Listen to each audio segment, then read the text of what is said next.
back yet. Well, let me say this.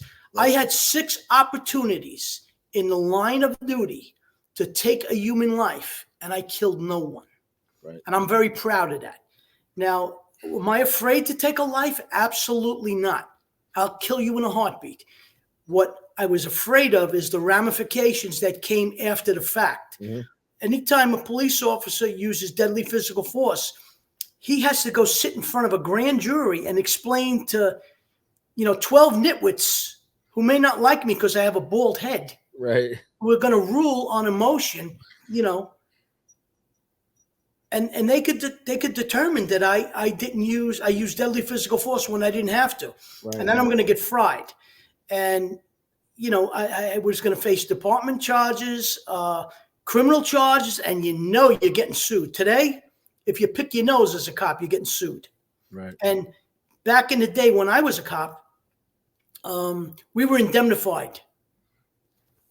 When we worked we did something in the line of duty, we were okay. The police department would back us. Cops today are not indemnified. So they could lose their homes, they could lose their pensions, they could lose their job, and they can go to jail. That is horrible. Who would want to do this job? There's a distinction. I was a law clerk when I was incarcerated, and I know, even now we work with people who are wrongfully convicted that don't belong in prison, and with their attorneys. When you're saying not indemnified, because I know some of the civil 1983 they call them lawsuits against law enforcement. A lot of those lawsuits, the response from the police was they acted under color of authority, under color of law.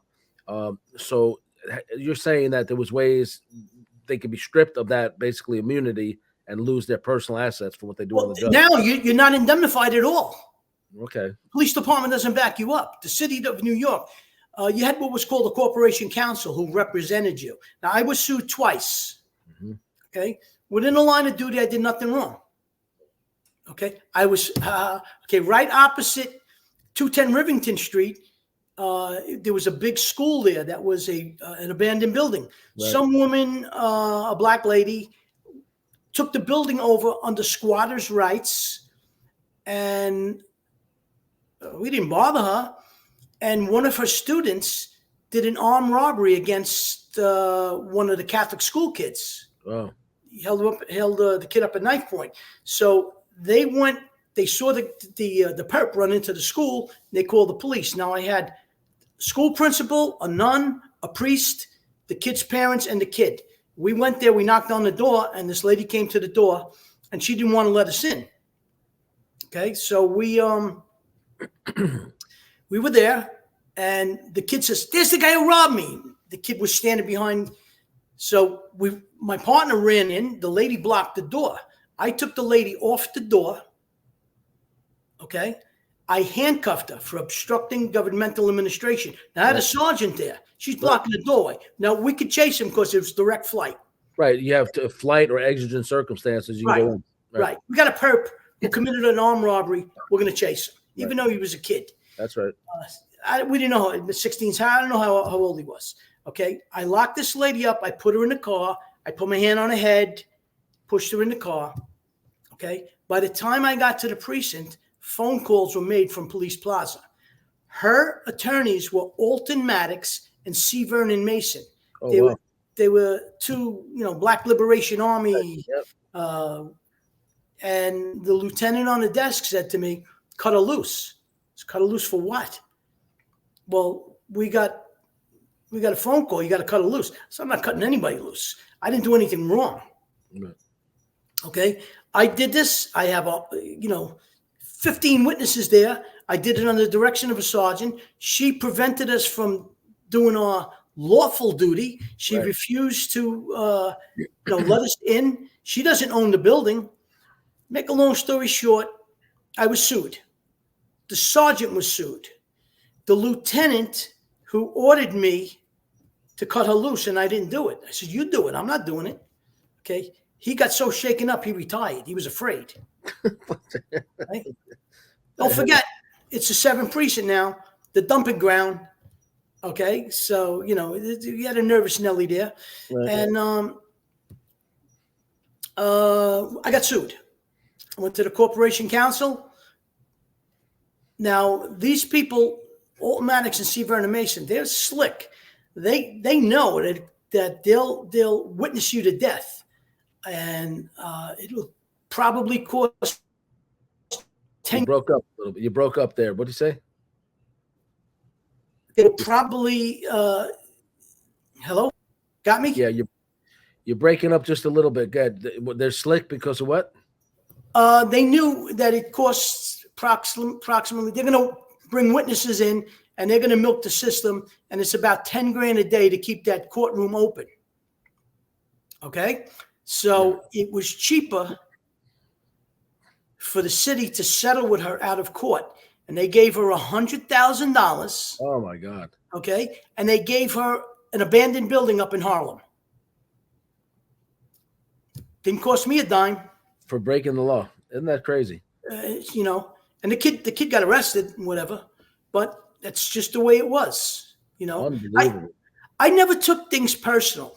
Okay, I knew that these people. It wasn't me they disliked. It was what I represented. Right. And you know, I went home and went to sleep at night. I bent the rules. I didn't break the rules. I would hit you as quick as I looked at you. Right. And that was a fear that some of the bosses had. I said, look, I'm here by myself. I got to do what I got to do. Right. I'm going home. No matter what happens, I'm going home. One of the stories I tell, and if I did it today, I would be locked up. I was with this Chinese cop, and it was around Christmas time, and a car comes off the FDR Drive on Grand Street. And he makes a real wide turn, and it's obvious that he was drinking. And he was in a beautiful car, a deuce and a quarter. So I made a U-turn, and I got up behind the guy, put the lights on, pulled him over to the curb. And I walked up. How you doing, sir? How are you? He was a very well-dressed black guy, okay, in a beautiful suit, beautiful watch.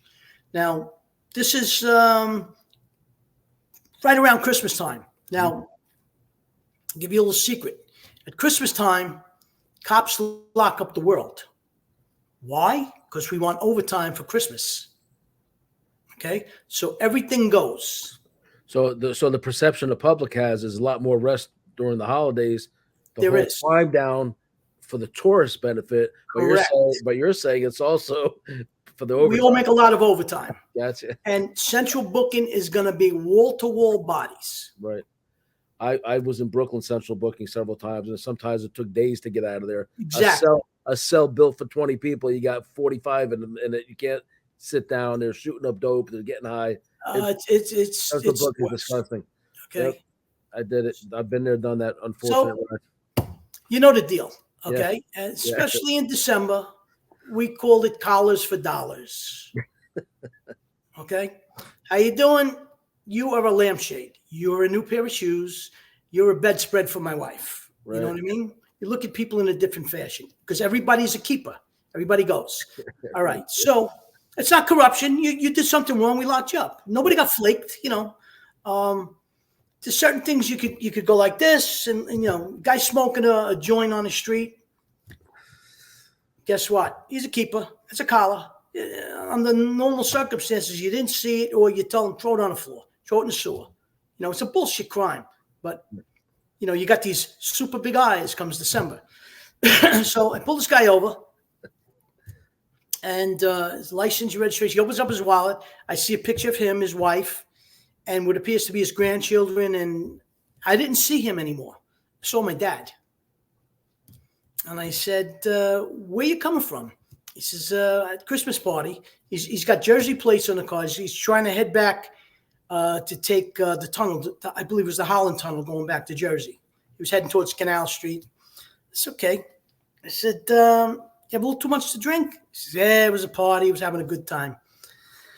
So I said to myself, I'm going to take this guy now, and I'm going to stick him in the cells with these scumbags. This is a well-dressed, well-educated black man who worked for Citibank. He was one of the vice presidents. Right.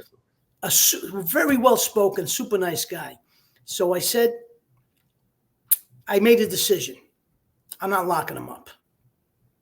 Says, anybody home with you? Anybody home in here? Says, my wife and my daughter.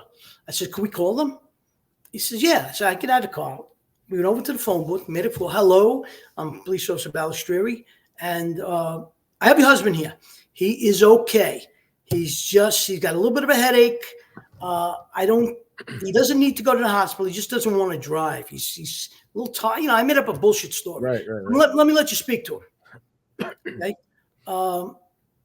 I says, and you know what? He lost his keys. We're trying to find his keys. We can't find them. You want a sober person to bring him home. You're giving him a break to get home. This is exactly what I did. So what I did was we gave him a location, and he spoke to his wife to assure her that everything was okay. You know, I'm not sick. I don't need an ambulance. And I said to him, whatever his name is, Mr. Brown. Okay, your wife is coming with your daughter. Give me your car keys. He said, what? Let's give me your car keys. I took his car keys. I said, sit in the car. You got a jacket on. You got a coat. It's a little chilly, but you might be freezing your ass off if they don't get here in time. I opened up the trunk of his car. I threw the things in the trunk of his car, and I slammed it. I said, Merry Christmas, my friend. Just do me a favor. If you could steal those keys, don't do it. Okay? And he shook my hand. And today, if I did that, they would lock me up for failure to take police action or some other shit. But in my heart of hearts, I felt that was the right thing to do. Right. And I did it. But every poor person might look at this right now and say, yeah, but you wouldn't do that for somebody who's just down on his luck. You know, you did it for this guy who was well-spoken and well-educated. You know, well, you know, there's always going to be two angles to look at this, right? They can look at it any way you want. I made the decision, and that's all there is to it. I never gave a summons to a nice person. All right. You're trying to show like you have discretion. You exercise it. You did not allow him to drive. And that's it. Well, I was going to really punish this guy, okay, by doing that. It was, you know, I didn't think he was. Look, you do when I did stuff to bad people, it didn't bother me because they were going to be recidivists anyway. They weren't going to learn. But if I harmed this guy, he might lose his job or whatever. I just didn't think I should do it, and I didn't do it. Right. And I'm happy I made that decision. So you're on all these bad posts early on in your career. You're in like the horrible areas.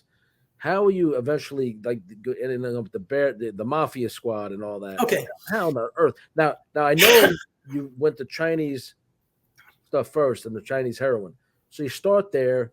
You pretty much don't want to watch. You don't want to. For the record, you told me you never wanted to work Mafia cases. That's correct.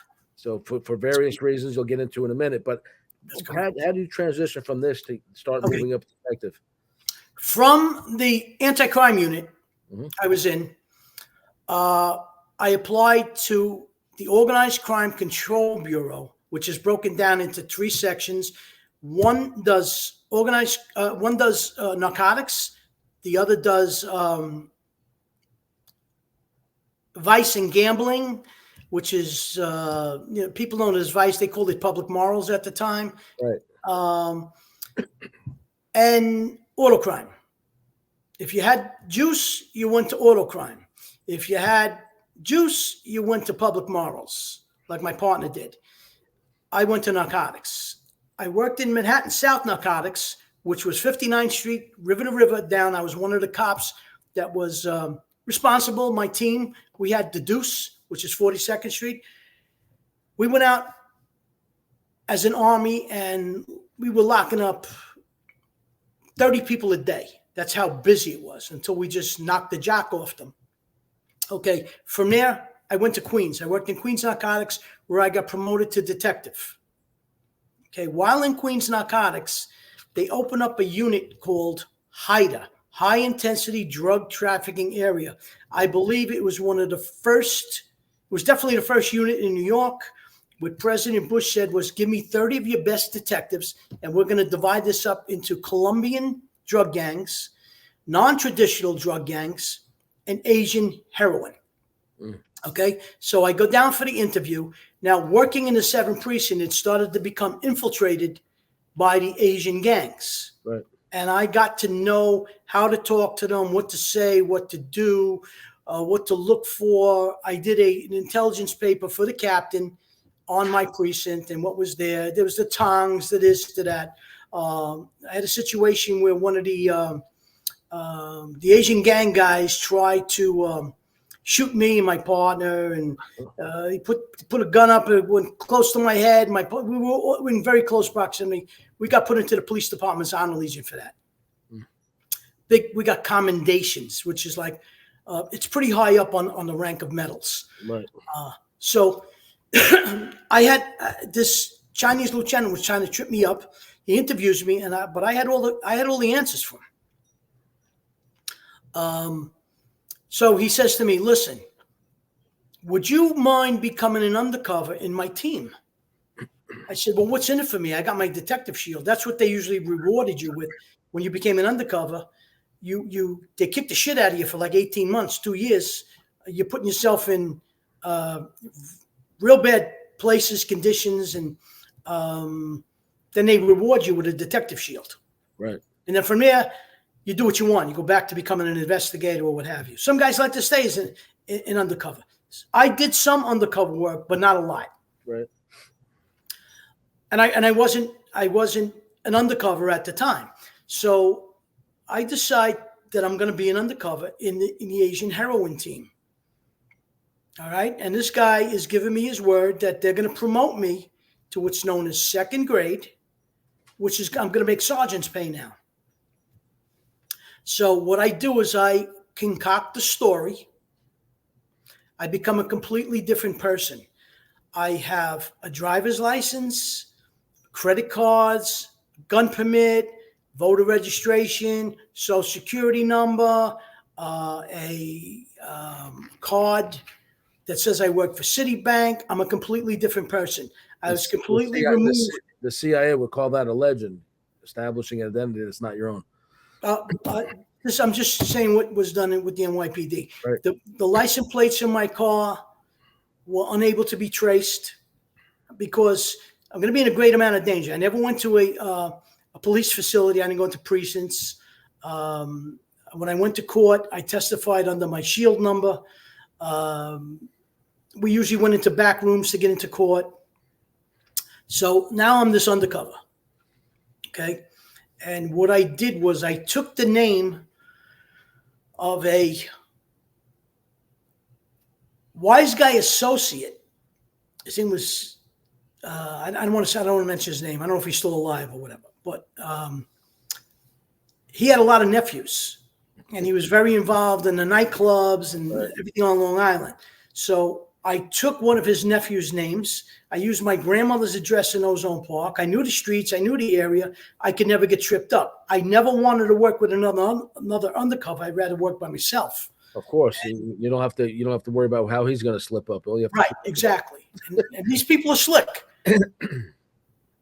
So I become this undercover, and I'm doing cases all over the city. I'm buying Asian heroin. The only heroin I'm buying is China White. The way we get involved in these cases is when there was a China White arrest made, that officer had to notify our team, and two of our investigators would go down, and they would try to roll the guy. China White heroin is the finest heroin in the world. It's from the Asian Triangle. You don't buy this in, it's bought in bricks. Right. Okay. They're called units. There's only 700 grams in a unit, right. Whereas cocaine or what have you are a kilo, 2.2 pounds. And it's a completely different entity. So now I have to learn all this, and I concoct this story that is phenomenal. It's lock solid. Right. And I was doing cases in the Bronx, cases in Brooklyn, cases in Manhattan with the same line of bullshit. And these guys fell for this. One case I did in the Bronx, we locked up the guys. I got locked up with them. I think I sent you one of the pictures. Yeah. Okay. Of me with in the DEA, with a DEA heading with the pictures. See that there? Okay. Those are both. Okay. You see that picture there? Yep. The car in front, that Porsche, that was my car. This guy here is a confidential informant, okay, who's hooking me up with. No, he might have been the subject. I took him over to my car because what I was trying to do is get him in the car because I had buttons to press in the car and everything would have been recorded. Okay. Now that particular car, that Porsche, was my undercover car. And those Spanish guys called me Bajapante, which means the women took off their panties just to take a ride in my car. Now, the other picture you showed me sitting at a table, that was a dealer. The other one, I delivered a kilo. That one there, the one right there, you're delivering a kilo here. A kilo and a half of cocaine as a United Parcel Service. Oh yeah, I see that's another horror story. You got the UPS thing on there. Yeah. I delivered that up in Harlem. This one here, the guy on the right, he's a dealer. And I'm buying heroin from him. We're in the Grand Hyatt Hotel. Now, while I was there, I'm sitting there. I had another undercover in the bar with me. And we had gone a few days in advance, and we had our technical unit. We had there was flowers and whatever. They were all wired for sound. I had guys across the street from me shooting everything through a window. This is on 42nd Street. Okay. And the guy had to get up and make a phone call. And the cocktail waitress comes over to me and goes, "Hey, how you doing?" I said, "I'm doing fine." She says, "Are you going to do a big bust here today?" Oh, my God. He was blowing me out of the water. So I said to her very nicely, "Listen, take a flying, because if you come back to this table, I will kill you." Okay? She was the security from the hotel compromised the case. Now, when I went in, oh my God! So you have to alert them in case they see suspicious men, which are detectives lingering around. And they I learned nothing. It's none of their business. It's none of their business. They noticed you and told her they would think. No. Somebody in the hotel told them that these guys are cops. Right. That I was a cop anyway. Right. And the table was all wired for sound because I had to get the table reserved. When I went in there, they were like, "Hello, Mr. B, how are you?" "I'm just fine." "How's your uncle?" "He's doing fantastic." "I'll tell him you said hello." Take $20 and give it to her just for walking me to the table. Right. Okay. I played the game.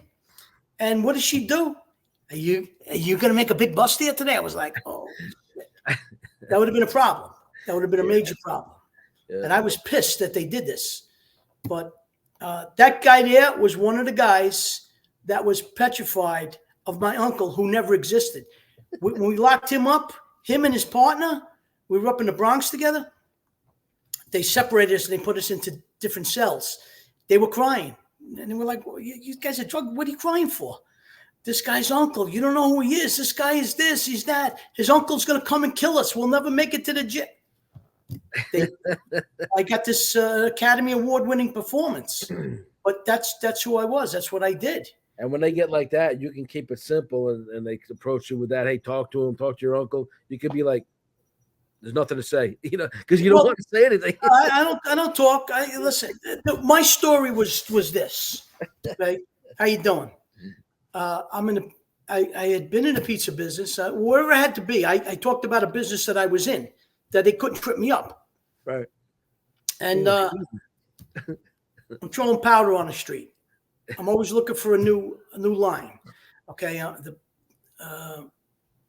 got a black guy. His name is Wood. He's pumping for me out in the Hamptons. Okay. I don't get high. I'll never get high.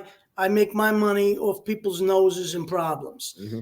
And these white boys out in the Hamptons at the clubs, Marrakesh and this place and that place, they're loving my product. Okay. And I'm making a ton of money. And I'm always looking for another line because sometimes things get short or what have you. This is who I am. Okay. You will deal with me. I have an uncle who's a wise guy. He's my money man. You deal with me. When I say I'm going to be there, I'm going to be there. Because drug dealers are notorious for never showing up on time. I give you 10 minutes. I tell you I'm going to be there. I got cash. I got cash. I don't fool around.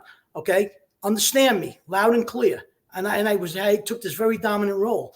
And I don't want to know your wife. I'm not sending you Christmas cards. I'm not coming to your birthday party. You ain't coming to mine. Do we understand each other? This is business about business. This is all we're going to do.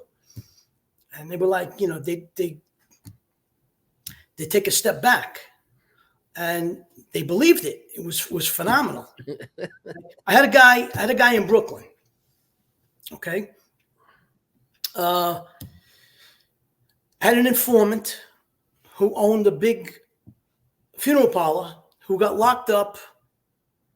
He was with a prostitute. And before he did with the prostitute, do whatever they were going to do, he bought a bag of heroin for her. And the heroin that he bought was China White, because he knew these guys on the street. So now he's banged for 2 misdemeanors, but he's afraid he's going to lose his license to I don't know, practice whatever undertaking or whatever. I don't know anything about this, but he's afraid he's going to lose his business. So what does he do? He rolls. So they bring me to him, and he's in South Brooklyn. And I talked to him. He knows a lot of my cousins, but I don't tell him they're my cousins. So I don't say 2 words. He takes me to the spot. He's bringing me to the guy that he copped from. So I throw my line of shit at these people. I flashed a lot of money.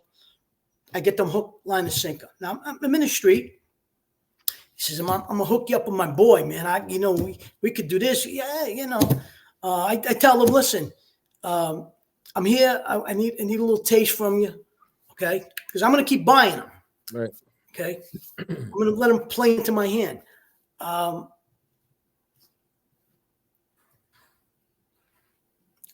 If your product is good, I said, listen, I need something that got to take a 2-hit or a 3-hit, which means it's got to be cut 2 or 3 times so I can make money.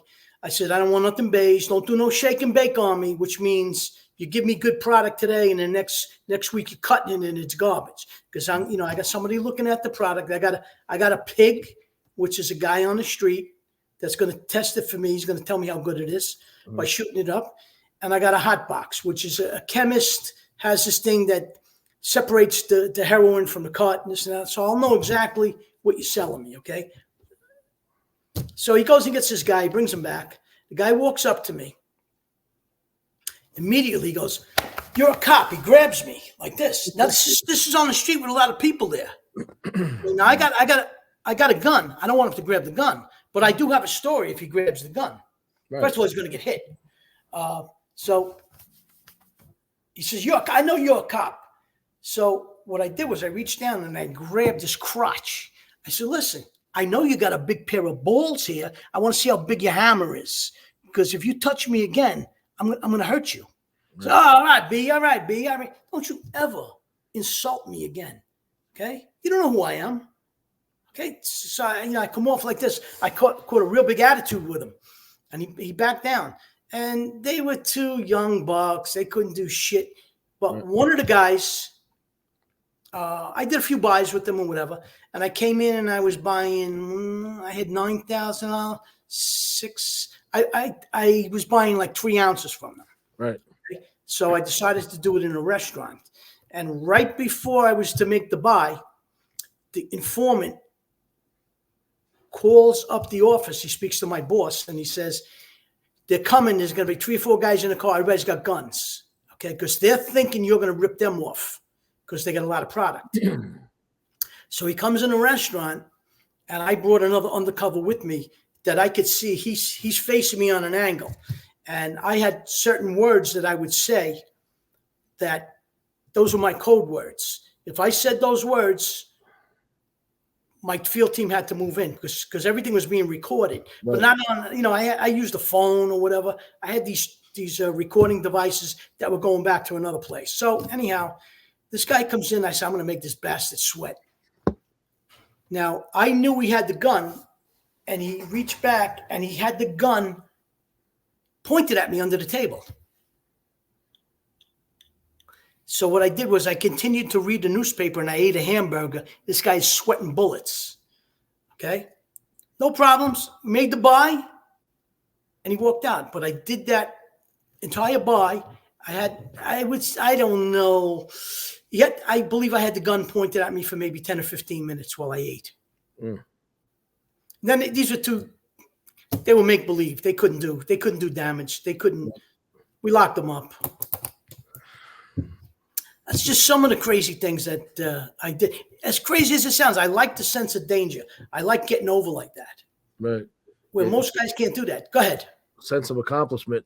So at one point now, you doing the Asian, the heroin, you're successful in this. Now, I'm working with this Asian lieutenant who is absolutely clueless. Okay. He wants me to like go to these people, buy a half ounce, buy a gram, and then give me 16 kilos. Not kilos, give me 16 units. You talk about suspicious. Asshole. This is not the movies. And he used to say to me, "Go out there and do your guinea thing. Come on, you could do it." Wow. All right. So, like, I really didn't care too much about it, but whatever they asked me for, I got them. You want me to get the guy to say this? I'm going to get him to say that. You want me to? I'm pulling information out of him left and right. I'm trying to work this ladder up. Right.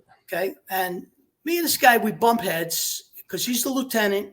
So what I did was I was out in Nassau County, Long Island. He had a piece of paper that was on my desk. He had to walk about 20 feet to pick it up to show me he was the lieutenant. He called me into the office. Took me about an hour and a half to get there in the DEA headquarters at 17th Street and 10th Avenue. Mind you, I'm out with an informant, a sergeant, and another detective to see if I want to work with this guy.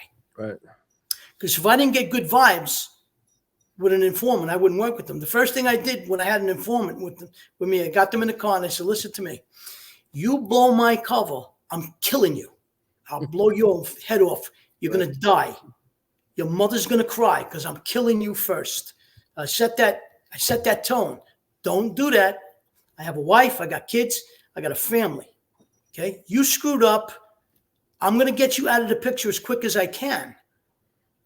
Okay. If you blow me out of the water, I'll kill you. But they got to make the introduction and try to. Got to make the introduction. And then I had a line of shit to get. I said, I don't want to deal with it. I don't trust this guy. I got to get rid of this guy. Right. Okay. Because every time I buy, he wants me to give him $100. I don't want to give him $100.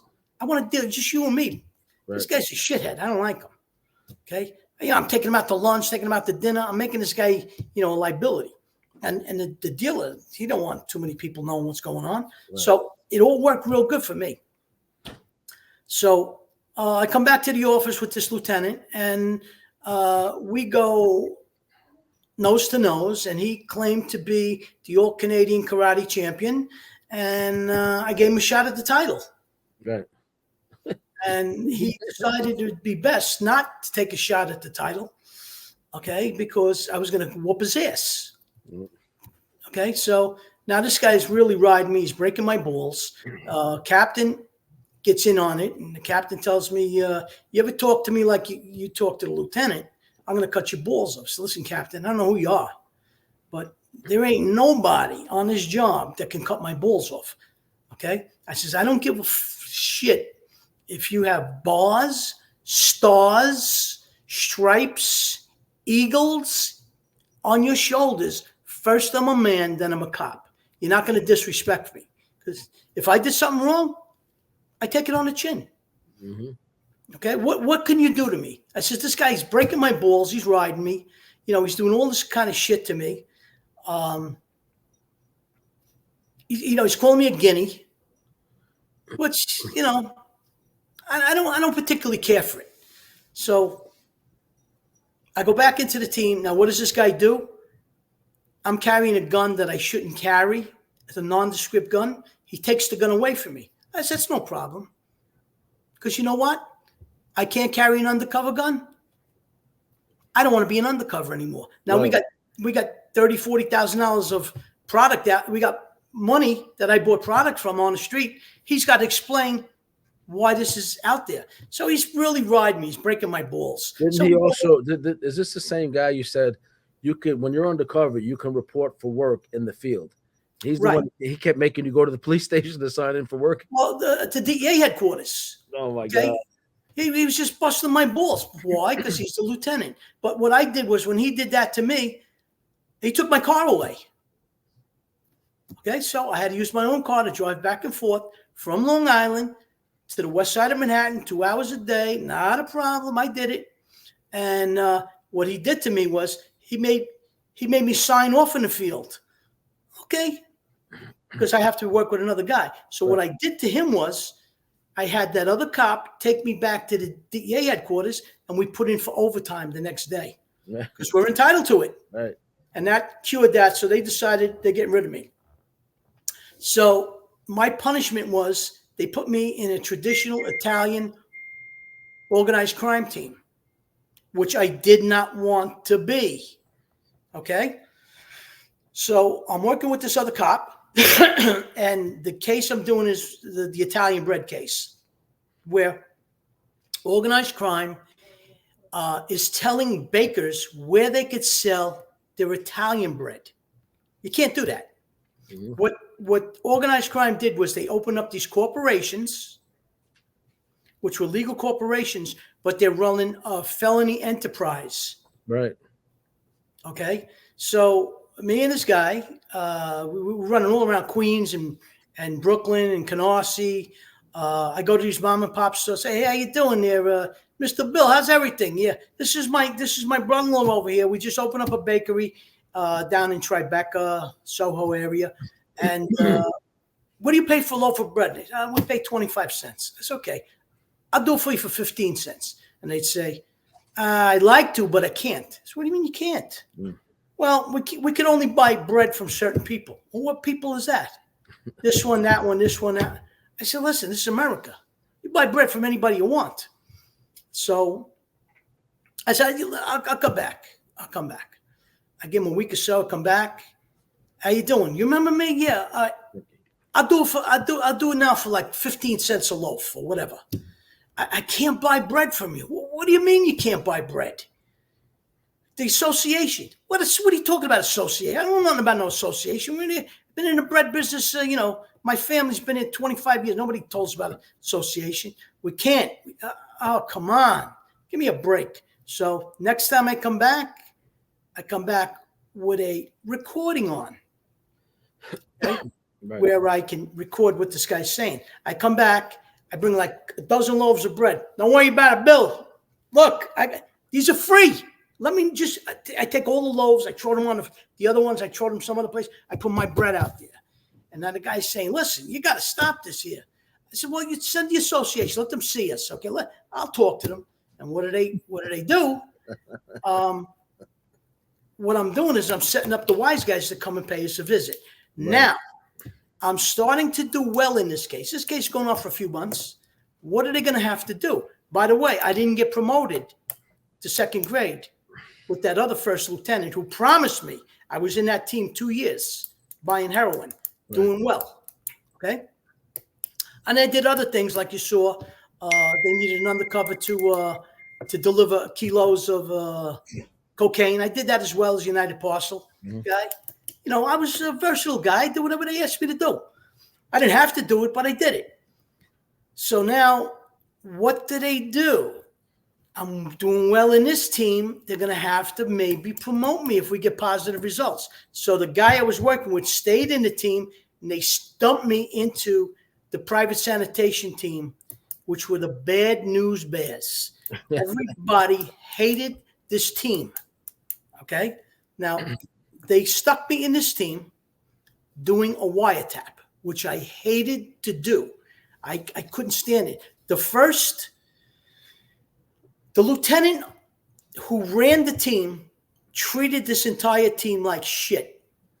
Okay? We got stuck in a warehouse on Canal Street. It was the unit was maybe 4,000 square feet. We had no bathroom, no air conditioning, no heat. We had one typewriter for 12 guys. Okay. We did not have a table to sit at. We had wrapped up cardboard boxes to have lunch, wrapped off cardboard boxes on milk crates. This is the observation post for the trade. This is a plant. We're running a wiretap out of it, and we can also see the people coming and going out of I think it was one of the trade waste commissions. Right. So I think on your wasteland documentary behind you have the posters. There was some images of the actual plant and the horrible conditions. Man, it was horrendous. Yeah, horrendous. So everybody watch this documentary when you get your hands on it. Horrendous. When I tell you horrendous, horrendous. Yeah. So the first day I come into the team, I knock on the door. I walk in and say, "How you doing? I'm Lou Balistrieri." This guy looks at me. Okay. Now he's walking in his underwear. Okay. Close the door behind me. Him and another guy who I know, they were sleeping on a couch. They were supposed to do surveillance overnight. They're laying on a couch, a dirty, filthy, disgusting couch that somebody probably found in the street and they threw it in their car because we had nothing to work with. Right. Okay. The conditions were horrendous. All right. So I watched this guy get up on a chair and there was no light switches. He used the light bulbs. Oh yeah, the fluorescent bulb. He twisted the light on. He twisted it in, right. Twisted the light on. Now, mind you, I'm in this team. Nobody spoke to me for about 3 or 4 weeks. Not a word.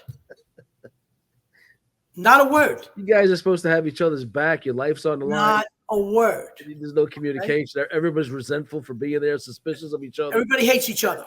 They hate me because my reputation is I'm a boss fighter. Right. I'm not a boss fighter. I'm a man. Okay? So I get stuck with this guy, Vic. Now, him and he had a company car. Since he lived on Long Island, I lived on Long Island. We're going to ride together. I get in the car, 2 hours. He lives in Bayshore. I live in Lindenhurst. 2 hours in traffic. I look out the window over here. He looks out the other side. He don't talk to me. No radio on. He don't say 2 words. How the hell do you work with this guy? Okay. One day we're riding in, okay, and my balls are twisted because I was going through a divorce at the time. I'm sitting in a car like this. I'm stewing in my own brew. He's driving because he always drove. Okay. Yeah. We pull up with this guy. This man cut us off or whatever. Okay. He rolls up next to us and he cranks down the window. I cranked down the window. I said, "This guy, I'm going to kill this guy." I jump out to grab him. He's jumping across. We both want to kill this guy. Little do I know, this guy's going through a divorce too. Okay, so we're two bombs ready to go off, and this guy is going to be run to the angle. Road rage.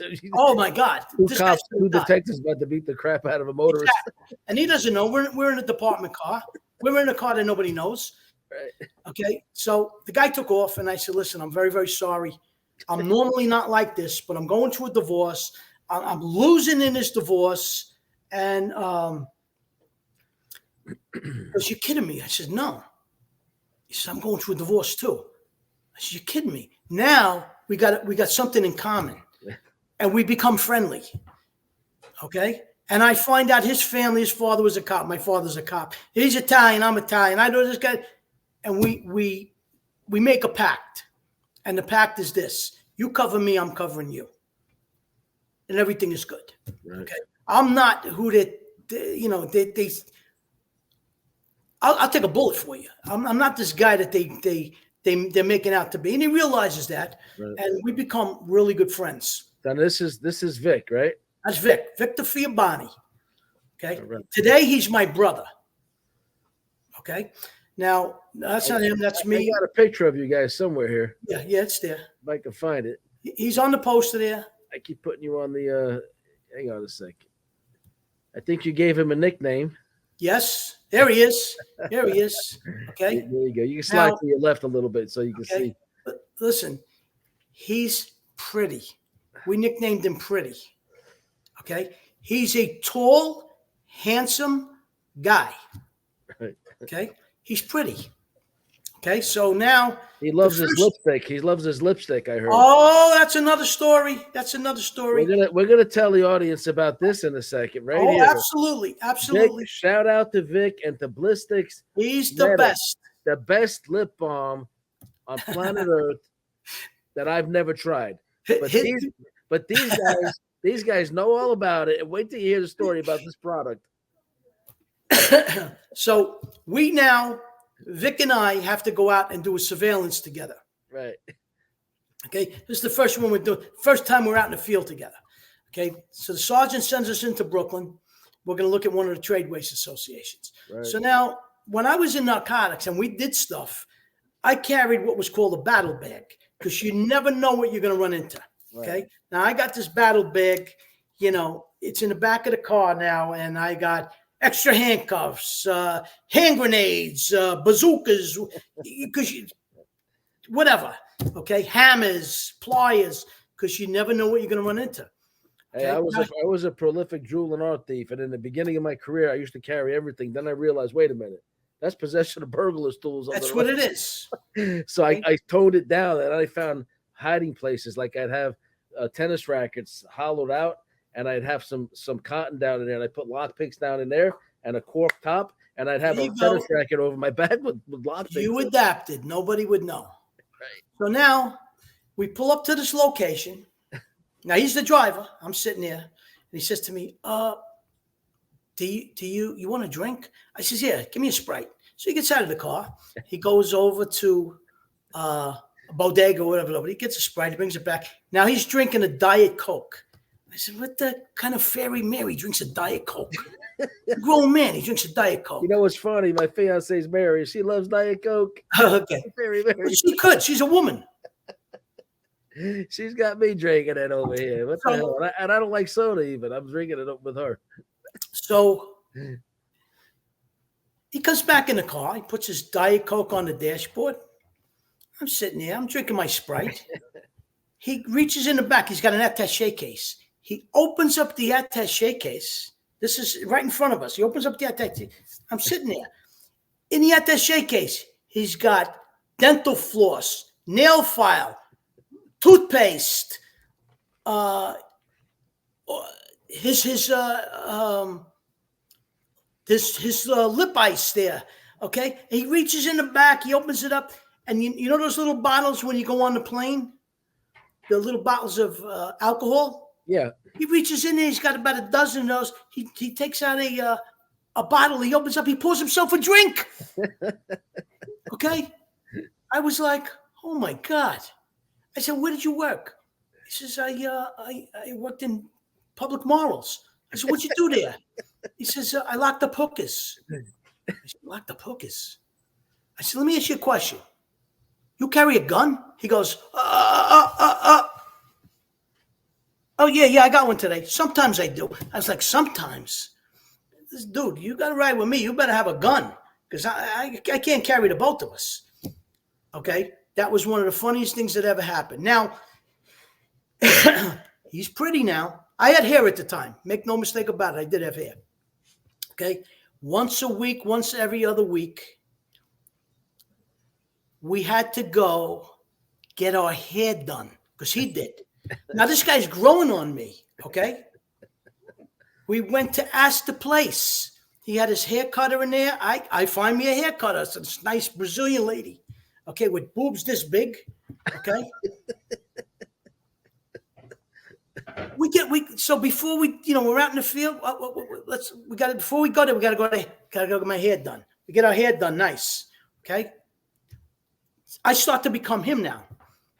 Another thing that happens is every 5 minutes, he reaches in his pocket and he pulls out this blue stuff and he opens it up and he goes, there it is, Blistex, okay?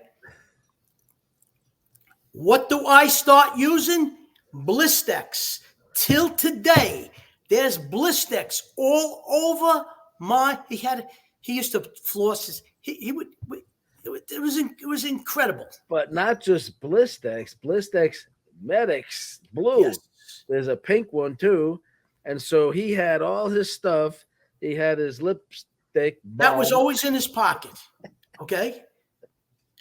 We had to get this because your story about it the other day was so funny. And we're gonna try this. We're gonna try this, and if it's good, we're gonna recommend it that everybody buys it. And I'll be doing a public service announcement because it's impossible to find something that doesn't dry your lips out. Let's see what happens with this one. Works real good.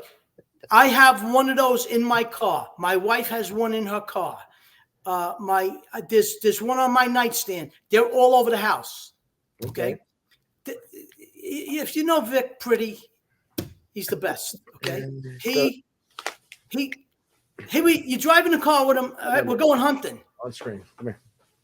We're going hunting with him. We hunted together. And what does he do? You got a nail file? A nail file? What would I have a nail file for?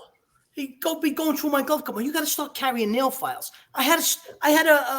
My wife got me a kit that I could keep in the car. So while I was driving him, he could file his nails.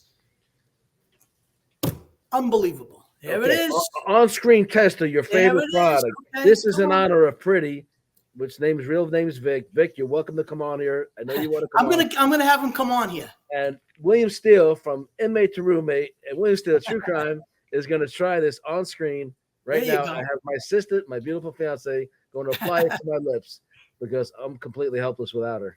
So, one thing I want to tell you: after I started using, I lost all my hair. I'm nothing for nothing. Oh, well, Bill. Yeah, you see those beautiful hands there. Yeah, it's nice. All right, did we do it right? Did we do it right? That's it. Right. Well, Vic, what Vic used to do, listen to how slick Mr. Vic was, okay? What he used to do is open it up and use it with the thing there so nobody else could use it because you don't want to put your finger in his thing that he put on his lips already. But I had to go out and get my own. So he would put his lip in the container? Yeah, like this. He must have some big lips to stick it in that thing. Listen, a funny guy. He's the complete opposite of me. It tastes relatively harmless. It's nice. No, it's good. It's good. I've been using it. Smell to it. It's got like a woodsy smell or something to it. It's good. And I'm telling you something else. True Crime recommends Blistex, Medix. I've tried everything. If I use chapstick, my lips get worse dry. I can't even use chapstick, the traditional. So I'm always looking for something here. So I guess what? I just tried this. I recommend it. Go to the link in the description if you want to buy this. We're going to make it available. Vic's ears must be burning now. Now, I'm going to tell you something else. I took this a little further. Okay. When it's cold out and I put a little bit around the outside of my nose. Oh, okay. Because it's the same stuff. So you don't get the little chafe. Exactly. You don't get the cold. There you go. Sounds like a plan.